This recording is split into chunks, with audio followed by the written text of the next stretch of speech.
Fala, gente amiga, tudo bom? Eu sou Carlos Loas e este é o Batata Diário, seu programa de dicas do Diário do Capitão.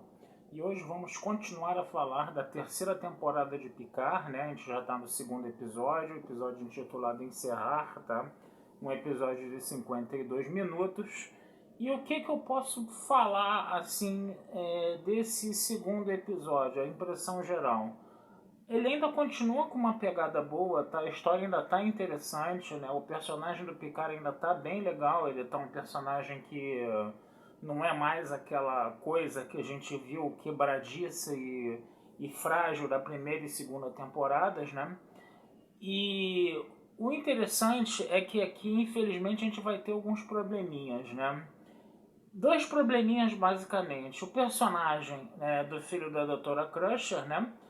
Que vai ser revelado logo de uma vez, né? Vai ser revelado, lembrando que eu vou dar spoilers aqui a dar com pau, tá, gente? Se vocês não viram o episódio, tá? Vejam o episódio, tá? Porque aqui eu dou spoiler a dar com rodo logo de cara, tá?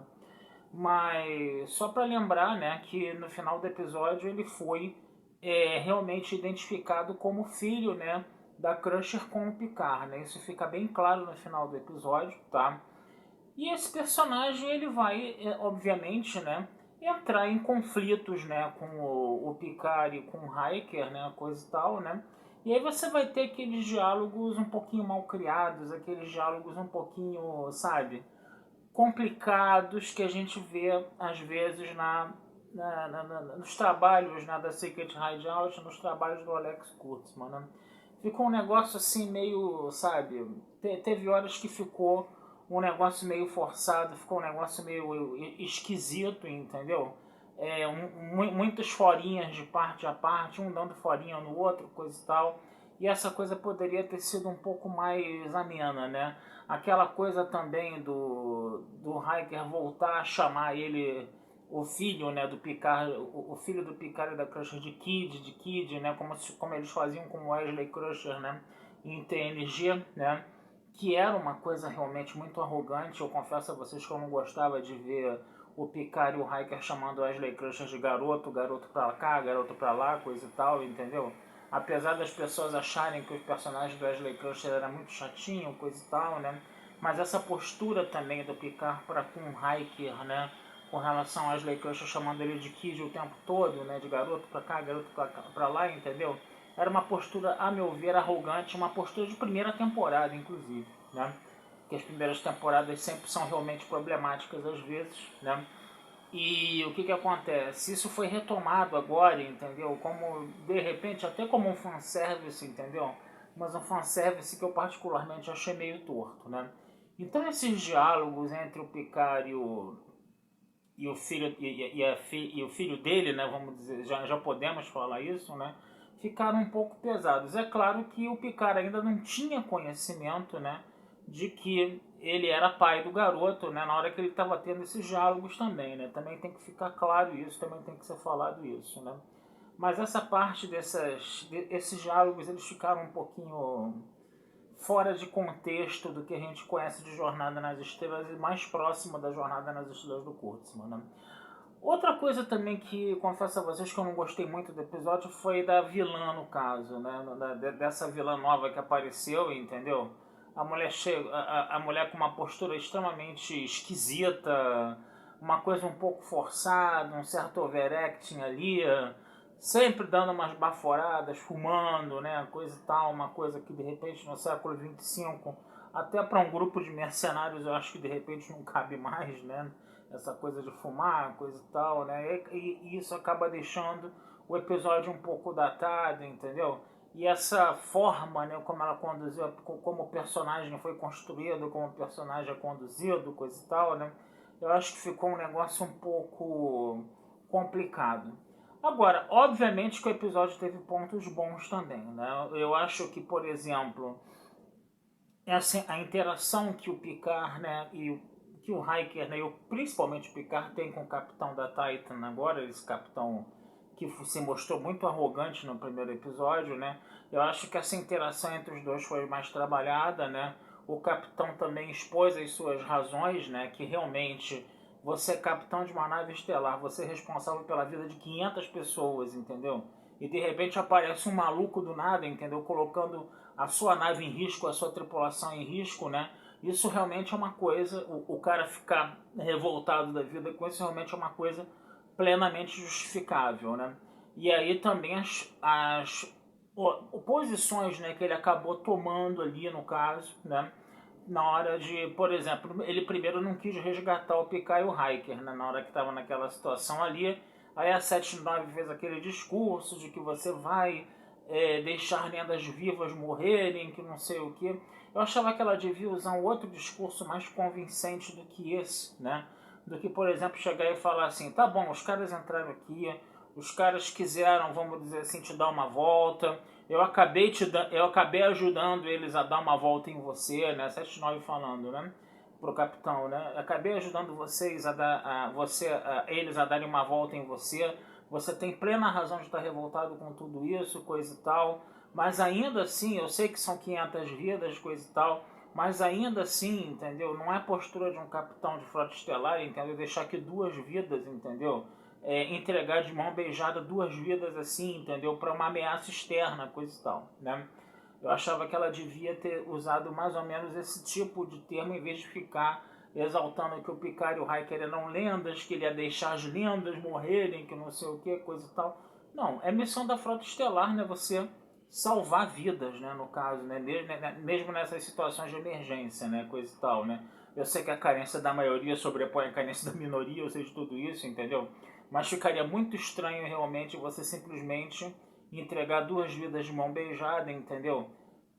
Assim, sem qualquer tipo de luta, sem qualquer tipo de negociação mínima, né, no caso, né?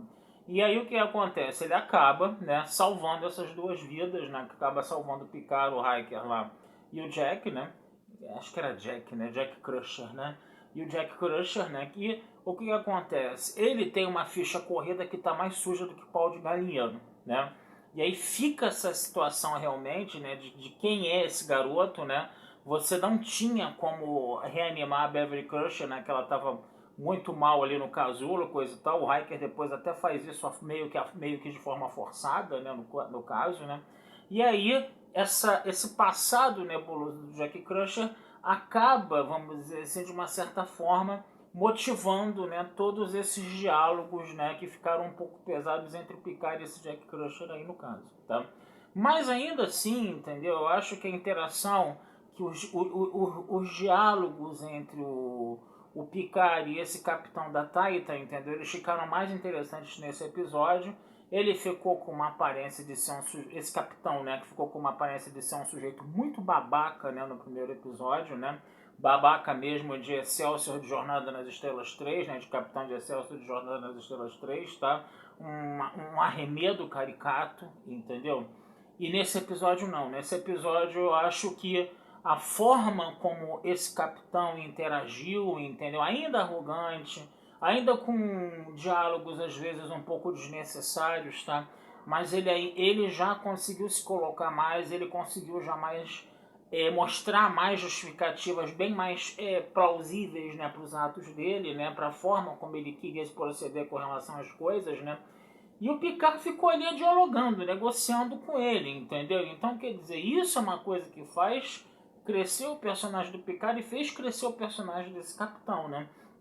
O Picard que foi tão achacado na primeira e segunda temporadas, né? O personagem do Picard. Então, acho que isso daí acabou ficando muito bom para o episódio também, tá? Com relação à história B, né? A história da Raf lá, né? Que o camarada lá que estava conversando com ela, né, que a gente pensa que é o computador, né, que fica com a voz do computador, né, uma voz toda docinha lá, coisa e tal, né, falando assim, aborta a missão, a gente já descobriu quem foi, não sei o que, coisa e tal, aí arrumou um Romulano lá, aí ela chegou e falou, não, mas esse argumento é muito fácil, como se estivesse sendo escondido alguma outra coisa, aí se levou um Ferengue, né, que ela foi atrás desse Ferengue, né, no caso, né. E o interessante a gente ver, né, que nesse caso, né, o que vai acontecer? Esse Ferengue, né, eu acho que ele se aproximou muito mais da proposta que havia para a TNG para os Ferengues quando eles foram apresentados, né? num primeiro momento, né, eles pareceriam ser inimigos assim, tão agressivos e tão violentos quanto os Romulanos, quanto os Borgs que vieram mais tarde, coisa e tal, né? E eles acabaram virando vilões muito caricatos, né? Eles acabaram virando uma espécie de alívio cômico em TNG. A gente viu isso muito em DS9, né? Eles foram muito trabalhados em DS9, mas sempre por esse viés, muito por esse viés de alívio cômico, né? No caso, né? E esse Ferengue que foi apresentado em Picard, na terceira temporada de Picard, eu acho que ele se aproximava muito mais da proposta original dos Ferengues, entendeu? Um cara ruim mesmo, entendeu? Um cara não só mesquinho, mas um cara também cruel, um cara que mata, coisa e tal, né? E isso eu achei bem interessante da forma como foi apresentado o Ferengue. Eu só achava que ele teve uma orelhinha muito pequenininha, porque parece que os Ferengues, quanto mais cabeçudos os Ferengues ficam, mais orelhudos eles ficam também, né? Quanto mais lá dentro das regras do capitalismo selvagem deles lá, ele parecia uma Ferengue fêmea, né? Que tinha uma orelha menor, né? Ele tinha que ter uma orelha um pouco maior. Mas tudo bem, deixa quieto. Isso daí são detalhes, né? Agora, a introdução do Worf, meu amigo, foi o bicho, cara. Foi realmente interessantíssima. Outra coisa também que eu achei interessante nesse contexto aí, né? Esse Klingon que a gente está vendo aí do Worf, entendeu? Se a gente acha que a 79 ficou violenta demais, entendeu? Essa violência do Worf que a gente viu agora nessa apresentação dele, eu acho que caiu como uma luva, entendeu? Porque os Ferengues da série clássica, os Ferengues de DS9, os Ferengues de TNG, coisa e tal, eles sempre foram aquela coisa meio, né, de jogar confete, né? Nós somos isso, nós somos aquilo outro, não sei o que. Mas tipo assim, você vê o cara matando mesmo, arrancando pedaço, entendeu? Tirando sangue, decapitando, você nunca tinha visto. E esse Worf que a gente viu saiu passando o rodo geral lá para salvar a Raf. Isso eu achei sensacional, entendeu? Saiu decapitando, saiu cortando o nego ao meio, saiu furando gente. E isso é um Klingon, meu filho. Isso é um Klingon na melhor acepção da palavra. Então, de repente, a Era Kurtzman tá mostrando um Klingon melhor pra gente depois de fazer aqueles Klingon lá, né, do Discovery, né? Quer dizer, né? Não, vamos fazer um Klingon decente agora que nem as séries antigas mostraram, entendeu? Isso eu achei maneiro. Claro que foi só um breve momento, entendeu? Foi uma breve introdução mesmo, entendeu? Vamos ver se isso vai continuar, entendeu? Agora, é aquela coisa, né? A Raf ainda estaria meio que perdida, né? E botar o Worf colado na Raf, né? Ser o contato, né? Eu acho que de repente pode ser uma estratégia interessante, entendeu? Para fazer crescer a personagem da Raf, porque a Raf vai ter que interagir com o Worf, né? E vocês sabem que o Worf não vai deixar barato, entendeu? Que se ela começar de muita frescura, ele vai passar um esporro generalizado nela, entendeu? Tanto que ele chegou e já falou, eu falei que era para encerrar esse negócio. Ele pegou na Raf, ela toda desmaiada lá. Eu falei que era para encerrar esse negócio. Eu avisei que era para encerrar essa parada, entendeu? Então ficou bacana isso, ficou bacana pra caramba. Eu achei que essa introdução do Worf ficou bacana pra caramba, né? E o final do episódio, né, que a gente vê o nosso Jack Crusher lá, né, só pra gente terminar isso, né? O Jack Crusher fugindo, né? De repente, né, o Picard lá conversando lá com o capitão, convencendo o capitão a deixar o Jack Crusher fugir, meio que para eles ficarem meio que livres do problema lá, né? E se livrarem da outra nave lá, da outra nave inimiga lá, que estava com 1000 bombas, 1000 torpedos para cima deles, né? Mas aí aparece o Hiker, né? Eu falei, né, para vocês que o Hiker foi lá, acordou a Beverly Crusher, apareceu, né? O Hiker e a Beverly Crusher lá toda tronchinha, coitada, né? Ela olha pra cara do Picard e, gente, isso foi o bicho. Porque eles não disseram uma palavra, eles só trocaram olhares, entendeu? O Picard fecha os olhos e falou: aquele moleque é meu filho, entendeu? Ele pensou na cabeça dele: aquele moleque é meu filho. Ele falou: não, deixa ele ir embora não. Aí o capitão: mas por quê? Porque ele é meu filho, a gente vai sair voado daqui agora, né? Aí aquela coisa, né? Eles falaram o seguinte: a vilã falou o seguinte: se você der meia volta, entendeu? Eu vou pulverizar vocês, né? E aí o que acontece? A Titan dá um monte de tiro lá na nave, deixa a nave meio coisa, né? Consegue manobrar. Eu pensei, agora a Titan vai ser pulverizada. E não foi pulverizada, né? Aí a mulher começando a rir lá, a vilã começando a rir, vamos perseguir eles, coisa e tal. E o episódio termina assim, né? Com a Titan se enfiando na nebulosa e a outra nave indo atrás, né? Ela poderia muito bem ter pulverizado a Titan ali, mas também acabaria, a série acabaria ali, né? Mas do jeito que ela falou, tão machona lá, né? Que minha nave farra, minha nave acontece, minha nave transforma vocês em pó. Depois a Titan dá uns tirinhos neles e sai voada, sai fugindo. Gente, eu achei essa fuga um tanto fácil, né? Pra ameaça toda que ela fez. Por isso que esses diálogos, esse overacting, entendeu? Tem que ser um pouco controlado. Ou então, que eles, entendeu, fizessem alguma coisa, criassem algum argumento ali na hora da Titan fugir, entendeu? Tipo assim, a gente detectou, nossos scanners aqui encontraram um ponto fraco que vai deixar a Titan, vai deixar a nave inimiga tanto tempo, de repente uns 3, 4 segundos fora de combate, para dar tempo da gente fugir, coisa e tal. Então mete um torpedo fotônico ali, aí deixa a nave meio lá troncha enquanto a gente foge, sabe? Poderia ter feito um argumento desses e não uma fuga tão fácil quanto aquela, né? Mas tá bom, beleza. Eu acho que a gente tem uma história aí, né? Uma história A e uma história B, né? Já há 2 episódios correndo. Não é uma série. Não tem cara de que vai ser uma série episódica, de que vai ser aquele novelão mesmo de 10 capítulos, entendeu? Mas eu tô apesar desses probleminhas que apareceram, entendeu? A história ainda tá com uma pegada boa, entendeu? A história ainda tá com uma pegada interessante, tá? E se por um lado a gente teve problemas, né, como a apresentação lá desse personagem Jack Crusher, né, com esses diálogos ruins, coisa e tal, né?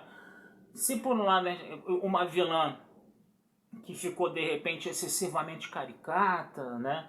Se você está tendo esses problemas no episódio, por um outro lado, entendeu? A forma como os Ferengues e os Klingons foram apresentados nessa série, entendeu?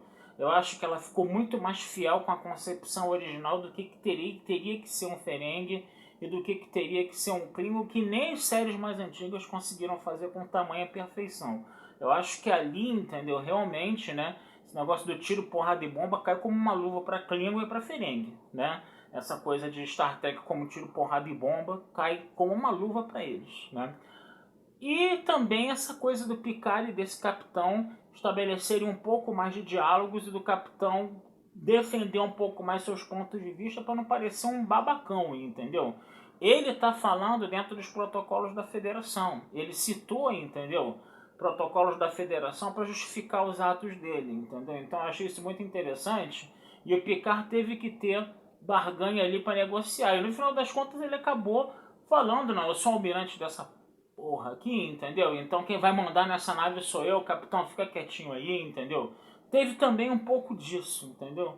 Que foi uma valorização do personagem do Picard sem a menor sombra de dúvida. Talvez o Riker nesse episódio, se ele não tivesse reanimado a Beverly Crusher, talvez ele ficasse ali numa posição mais periférica do que a gente viu no primeiro episódio. Mas ele acabou também tomando essa atitude, entendeu? Destemperada, claro, né? Porque isso poderia colocar a vida da Beverly Crusher em risco. Mas, entendeu? Isso vai fazer, entendeu? Com que você tenha a cena mais bonita do episódio, que é o Picard e a Beverly Crusher trocando olhares e o Picard sabendo que o Jack Crusher é filho dele mesmo. Jack ou James, não vou me lembrar agora, gente. É um desses dois aí, com certeza, tá? Gente, já falei demais, dei spoiler à torta e à direito aqui pra cima de vocês, tá? Espero que vocês já tenham visto o episódio, mas se você quiser ver, você entra agora, para de ver e depois volta pra ver de novo, que eu tenho 2 visualizações e fico feliz da vida com isso, tá certo? Gente, vou ficando por aqui desejando vida longa e próspera a todos, tá? E a gente na semana que vem tá de volta aí pra falar sobre o 3º episódio, tá? De Picard, tá? Temporada 3, tá? Lembrando sempre que eu vou já entrar de sola nos spoilers, não vou esperar passar 1 dia, 2 dias, 3 dias, 5 dias. eu já falo, eu vejo a parada e já falo logo o que me dá na telha, entendeu? Até porque eu tô com um monte de vídeo aí para fazer ainda. Eu quero encerrar, né, a série clássica de Jornada nas Estrelas. Faltam só, se não me engano, 6 episódios para fazer todos os vídeos da série clássica. De todos os episódios da série clássica, eu quero fechar isso. Isso sempre vai ficar disponível, tá? Nesse meu canal do YouTube aqui, entendeu? E também vai ficar disponível no Diário do Capitão, tá certo, gente? Um abração, fui e até a próxima.